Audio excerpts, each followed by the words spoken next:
Baik, Assalamualaikum warahmatullahi wabarakatuh. Untuk pertemuan kali ini kita akan membahas terkait penyajian data.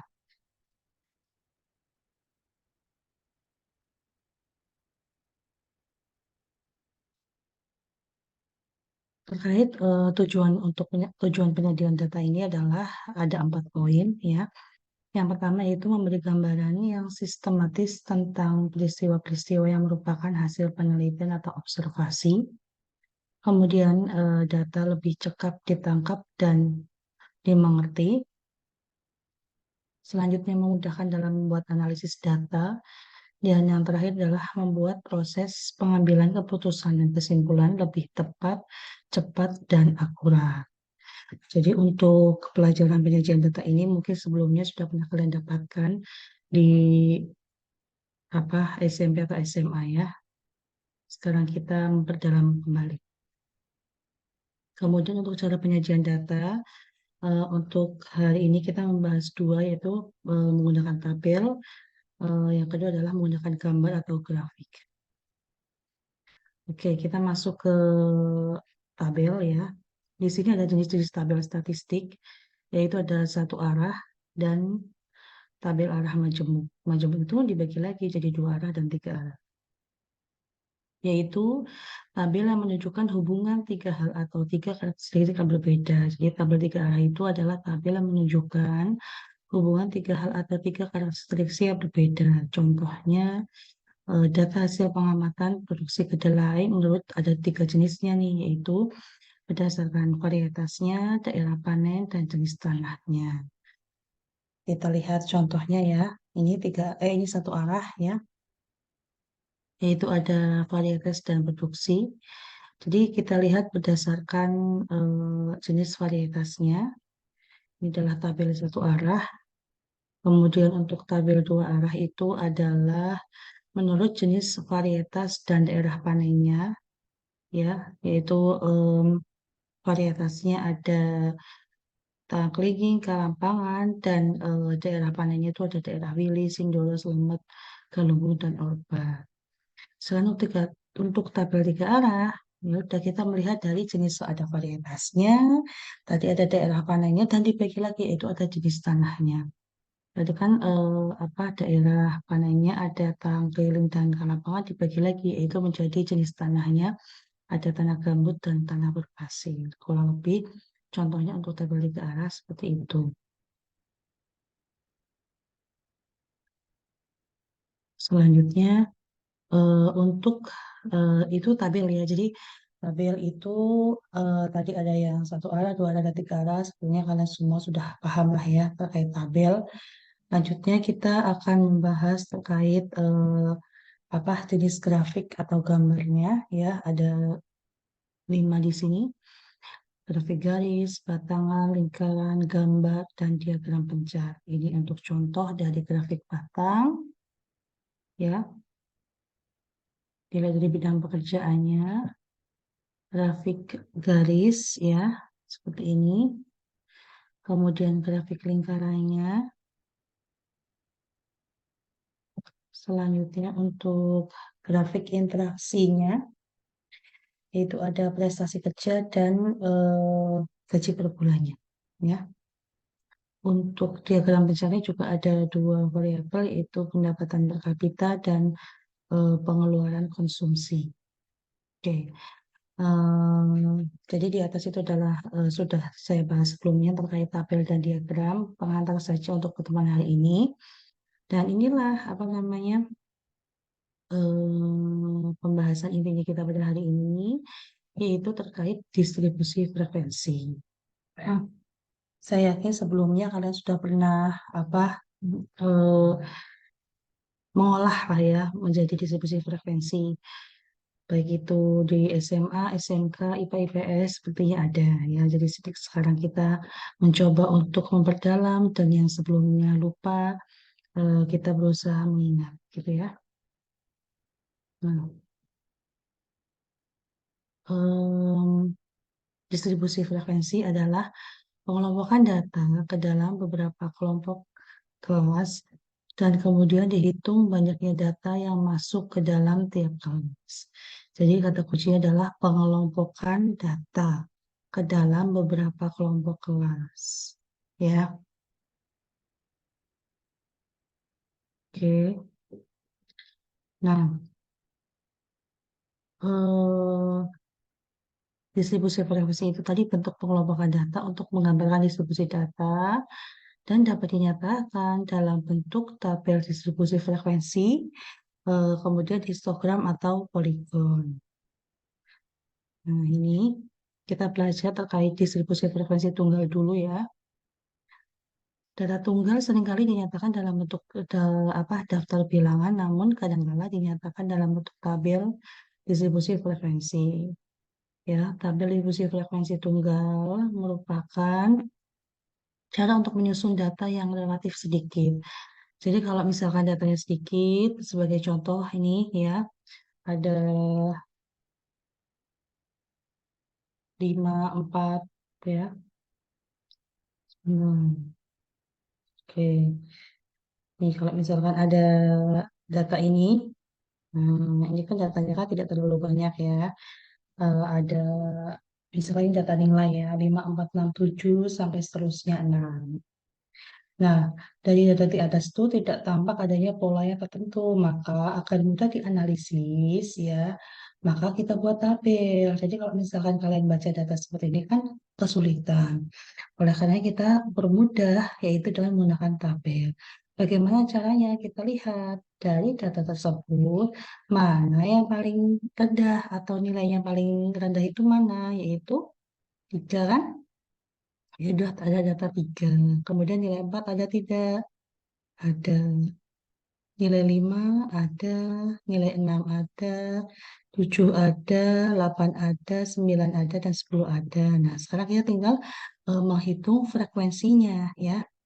Yang nilai 3 ada berapa? Ada 1.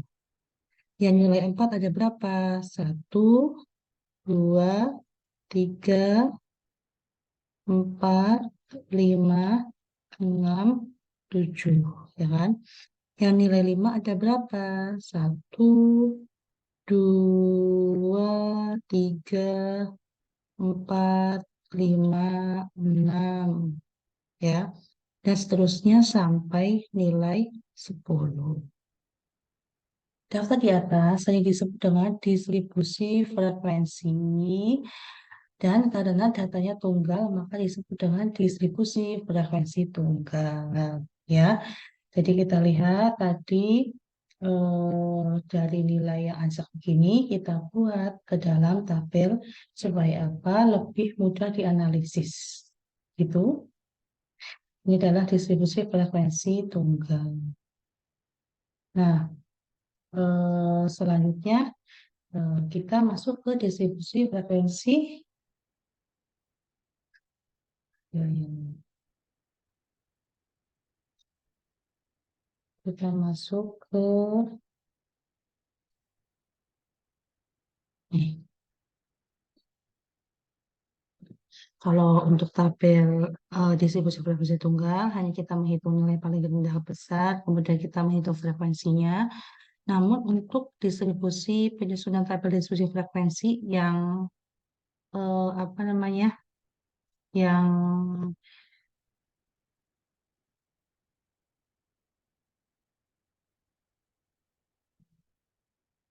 nah untuk tabel distribusi datanya banyak atau majemuk ya, kita lihat.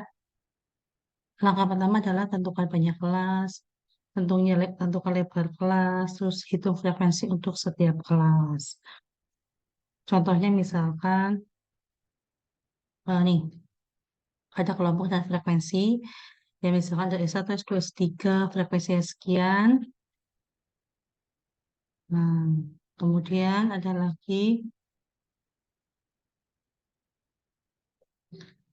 usia 20, 21, sampai 35 dengan frekuensi maksudnya banyaknya ya. Jadi di sini usia 20 frekuensinya 5 maksudnya yang berusia 20 itu ada 5 orang gitu ya. Frekuensi itu artinya jumlah. Nah, sekarang kita lihat. Kemudian langkah-langkahnya bagaimana sih Bu? Nah, langkah-langkahnya adalah Yang pertama, kalian menentukan rentangnya dulu. Rentang itu apa? Nilai data terbesar dikurangi data terkecil. Kemudian kita tentukan banyak kelasnya. Bagaimana menentukan banyak kelas? Yaitu dengan 1 plus 3,322 log N. Nah, ini kita menggunakan aturan Stargers, ya. Selanjutnya apa? Kita menentukan panjang kelas, yaitu rumusnya apa? Yaitu rumusnya adalah nih, oke ya. Panjang kelas adalah rumusnya rentang per K, ya. Jadi kalian harus hati-hati ketika nanti di sini kalian menghitung rentangnya itu salah, ya, atau di sini aturan statusnya itu salah, otomatis ke bawahnya untuk menentukan panjang kelasnya juga salah, gitu ya. Jadi harus hati-hati di sini. Nah, kemudian untuk perhitungan aturan statusnya ini, nanti kalian dikerjakan yang ini dulu. Misalkan 1 ditambah 3,322 log N. N ini maksudnya adalah banyak datanya. Misalkan datanya tadi 20 atau datanya 50, nanti N-nya tinggal diganti. Terus kemudian bagaimana kita mencari log N ini? Kita bisa menggunakan kalkulator atau menggunakan HP yang sains ya, yang ada log, ada sinnya gitu. Itu bisa kita gunakan. Oke, ya setelah tadi menentukan rentang, banyak kelas, kemudian panjang kelas, ya. Selanjutnya yang harus kita tentukan adalah apa ini? Oke. Catatan tentang panjang kelas yaitu kalau datanya bilangan bulat, berarti panjang kelasnya bilangan bulat. Kalau datanya bilangan bulat 1 desimal, panjang kelasnya juga 1 desimal mengikuti. Maksudnya bagaimana? Gini, misalkan kita terkait nilai ya biasanya ya. Datanya itu misalkan bilangan bulat itu nilai matematika ya. Nilai matematikanya ada nilai 10, 9, 8, 7, dan seterusnya. Seperti contoh yang tadi ya untuk data tunggal. Namun kalau untuk bilangan 1 desimal misalkan ada nilai ya matematika ya. Misalkan ada 7,5, 5,5, 8,3, 7,6. Nah, ini kan datanya itu kan adalah bilangan bulat 1 desimal. Sehingga secara otomatis nanti untuk mencari panjang kelasnya itu adalah juga 1 desimal. Gitu untuk penjelasan ini ya. Oke, selanjutnya dan ya. Oke, selanjutnya kita bahas tadi udah 3 langkah ya. Hmm. Kemudian langkah-langkah tentukan nilai ujung bawah kelas interval pertama, boleh mengambil nilai data terkecil atau nilai data yang lebih kecil dari nilai data terkecil. Oke, jadi misalkan data yang paling kecil itu adalah nilai mahasiswa paling kecil adalah 6. Jadi kalian boleh mengambil data paling rendah itu 6 atau yang lebih kecil misalkan dimulai dari 5. Nanti kita bahas secara prakteknya supaya lebih mudah ya. Kemudian masukkan semua data ke dalam interval kelas. Nah, kita lihat ya. Oke, tadi kan ada contoh soal seperti ini. Ya, jadi kan biasanya soal itu masih acak. Kemudian kita buat ini usia dan frekuensinya.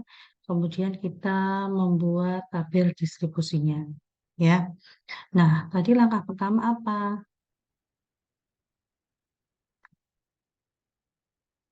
Hmm.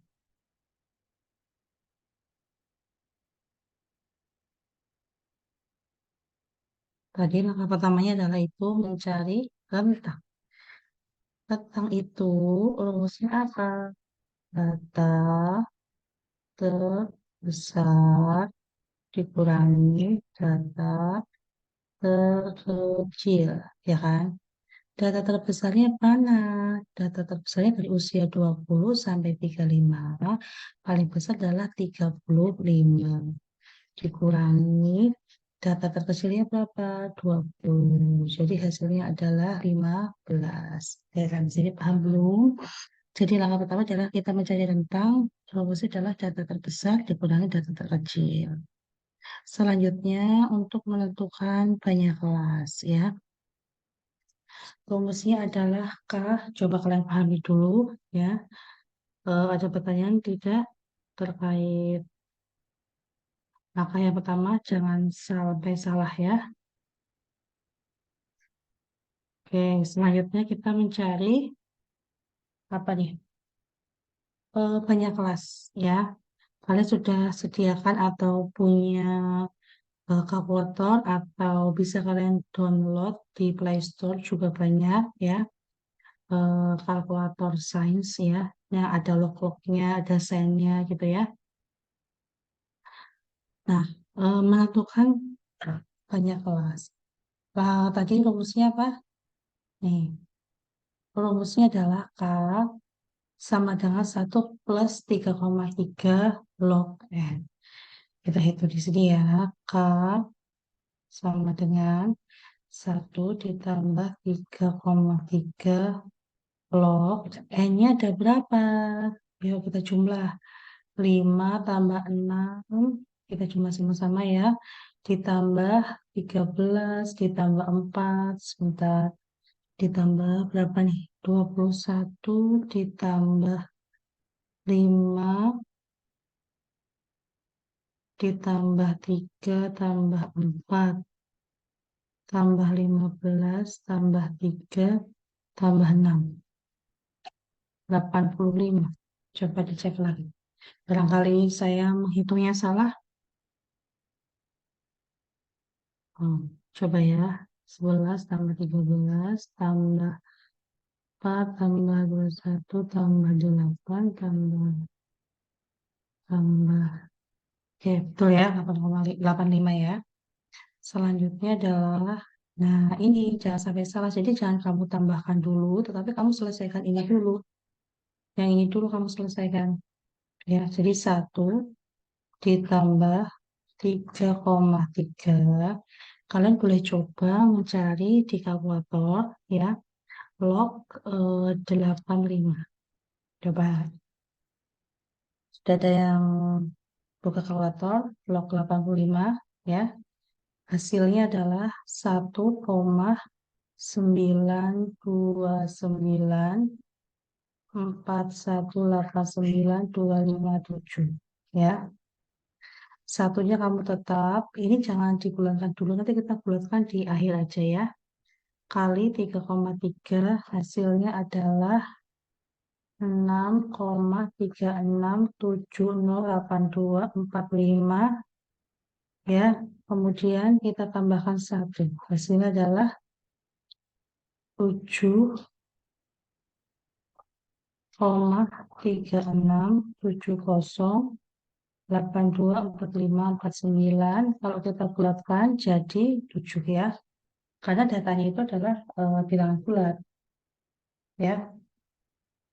Nah, selanjutnya eh, hasilnya 7 atau 8. Oke, jadi untuk pembulatan dari banyak kelas ini kita bisa eh, naikkan atau turunkan ya.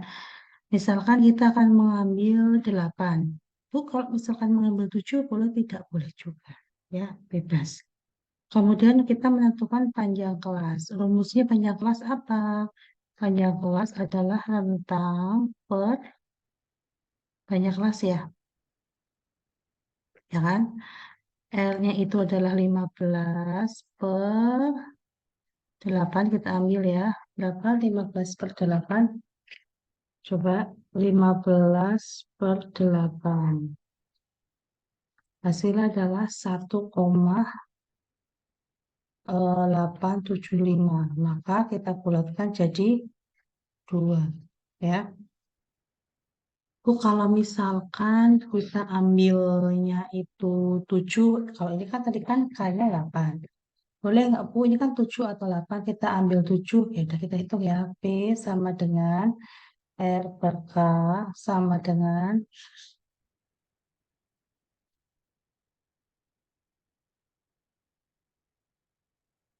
hitam ya.